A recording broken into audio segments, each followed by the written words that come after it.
Good morning, everybody. Happy Tuesday. So, I have a poster on my wall in my office. Actually, I have two. I have one of Michael Jordan and I have one of Steve Jobs. Steve Jobs gave this great speech. If you've never watched it, Google it and watch it on YouTube. It was a commencement speech at Stanford. And after, when he gave the speech, he let everybody know that he had had significant cancer and at that point had beat the cancer. Ultimately, it was a liver cancer that he ended up dying from. But at this point, he had beat it, and it had dramatically changed his outlook on life. So he gives this speech, and out of nowhere comes out and starts telling everybody about his story, about how he had cancer. They told him he had a very short time to live, and then all of a sudden he somehow manages to get past it. So instead of giving a speech on the latest thing that Apple was going to do or how to be super successful, his speech took a different turn and it was much more of a bigger picture. And his bigger picture was pretty straightforward. He said essentially, your time here is limited, life is short, and don't spend it living somebody else's life. He said it this way. He said, don't spend it living somebody else's dogma, which is their version of what you're supposed to do. Don't let the noise drown out your inner voice, and listen to your inner voice and have the courage to follow your gut. He really did that. Steve did everything that you weren't supposed to do. He went to college, didn't take the classes that you were supposed to take, ended up dropping out of college. In fact, he ended up kind of taking the classes without paying for them.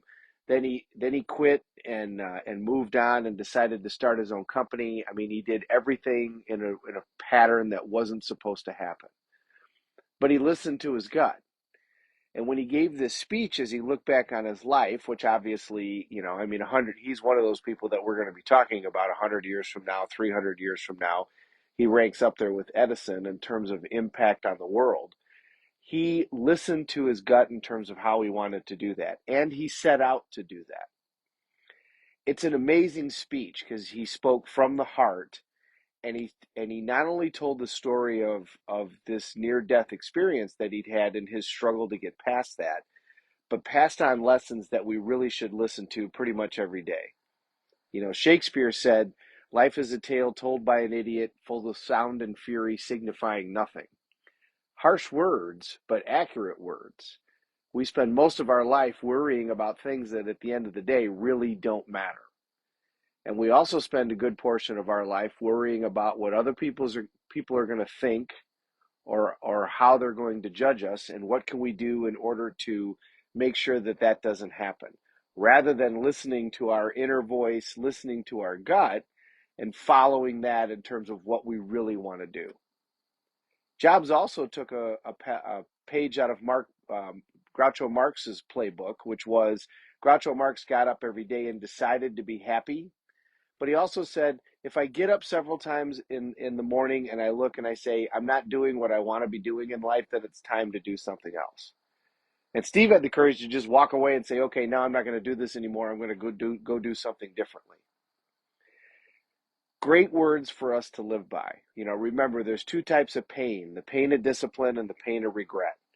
Discipline weighs ounces and regret weighs tons. And the discipline is you've got to listen to your inner gut and follow it. When the voice in your head tells you that you need to do something, most of the time, that's something that we need to follow.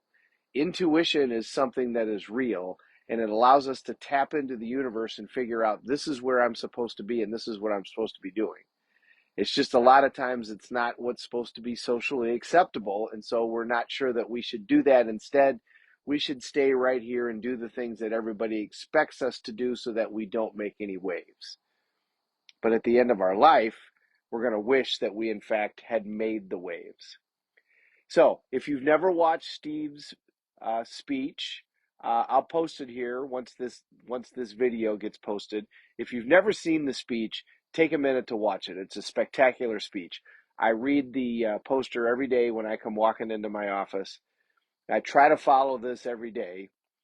Do the things that you want to do. Put first things first, as Stephen Covey said.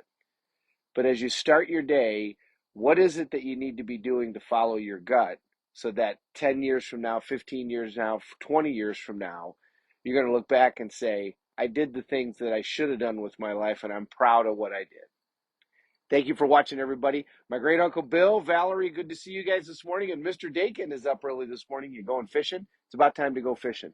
Thank you so much for watching. I am super honored when people take the time. We're all in this together. Let's take care of each other.